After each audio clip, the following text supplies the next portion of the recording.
Hey guys, now's the time to have your watch list up with your favorite small cap AI stocks, and you want to sit back and wait for opportunities to come.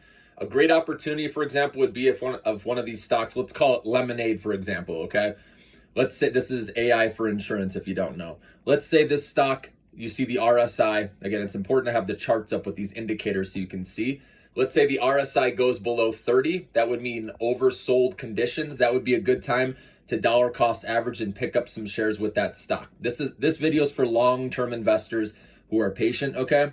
Who know the next interest rate's going to happen eventually, and they're going to position themselves now. Even if stocks keep going down, they're going to keep buying a little bit right as we get closer to that interest rate cut. So I believe we're in that period of time right now.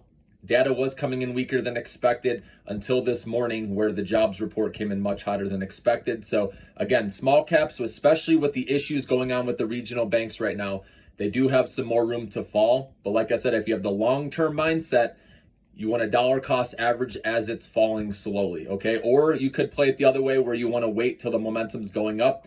It's all about how you are as a trader, okay? How you want to play it.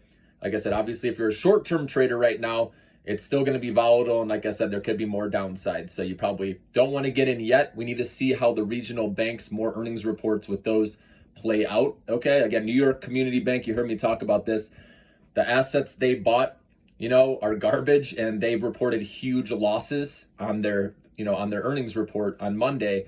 And that's why the small caps are down, why the regional banks you want to stay away from right now. Because again, we don't know if other companies are going to show the same thing, and there's going to be weakness in that sector for a while. So here's the deal with these small cap AI stocks. If you can find the ones that are profitable, have free cash flow, so they don't have to rely on tapping the markets, those are going to be the ones that are safer, okay, just so you know.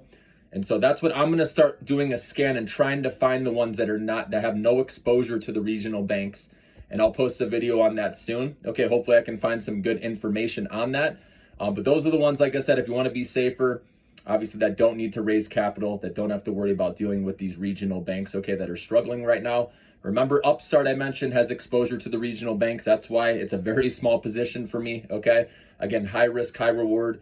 Remember, 75% or so of Upstart's revenue comes from Cross River Bank, which is a regional bank, and then FinWise Bank. And they have exposure to the commercial real estate sector, which we know they're going to have their day later down the road. It's going to be interesting to see what happens, if there'll be a big fallout. So that's why keep it small if you're playing those positions, those companies that have exposure to the regional banks. But you can go maybe a little bit more on the position if you find those companies. Like I said, I'll help look for these that are profitable, have free cash flow, that are small cap AI stocks. Those are the ones that I like the most.